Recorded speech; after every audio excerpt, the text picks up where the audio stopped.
বেশি এর আগে তো অতিরিক্ত জল হয়ে গেছিল। জল ছিল না?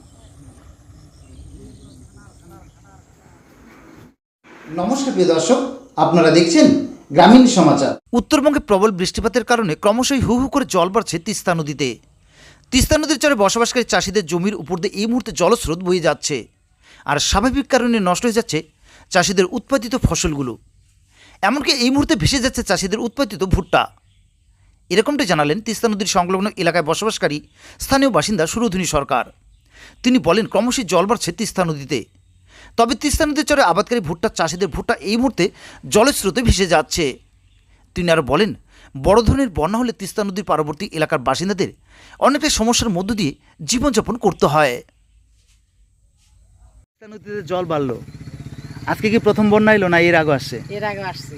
কি কি অসুবিধা হচ্ছে আজকে? মানুষের করি যাবা ভুট্টা বস্তা সস্তা উপারে ছিল সব নিয়ে মানে চরে যে ভুট্টাগুলো চাষ হচ্ছে ওগুলো তো পারাপারের ক্ষেত্রে সমস্যা হচ্ছে না? হ্যাঁ, পারাবার অসুবিধা হয়। কি ভুট্টা টুটে ভেসে টেসে গেছে? ওগুলো বাইশেও যাইতাছে। মানে জলে ভেসে যাচ্ছে, তাই তো? হ্যাঁ। আচ্ছা আচ্ছা।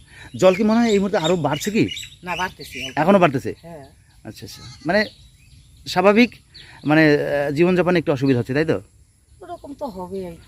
অনেক সময় দেখা যায় নদীতে বন্যা হলে কাঠ টাট ভেসে আসে, এবার কি আসছে কাঠ না, লাকড়ি এবার যেটা আসে খড়ি নাই। বলে? আজকের বন্যায় আসে নাই। এখন আসেনি না? না, এর আগের বন্যায় আসছিল ওই মাঝখানে চড়ায়। জল আসলে কি আপনাদের অসুবিধা হয় কিছু? ওটা তো অবশ্যই, কিছু কিছু অসুবিধা হয় না? আচ্ছা। ওটা তো অসুবিধা হবে। যারা এই যে তিস্তা সংলগ্ন এলাকায় নদীর পাড়ে যারা বসবাস করেন তাদের তো সমস্যা, বাড়িতে জল উঠে যায়। তাদের তো আরো বেশি, এর আগে তো অতিরিক্ত জল হয়ে গেছিল। জলে ছিল না? হ্যাঁ, তখন রান্না বান্না করতে অসুবিধা হয়। ওটা তো হবেই। কি নাম বলছি আপনার? সুরধনী সরকার।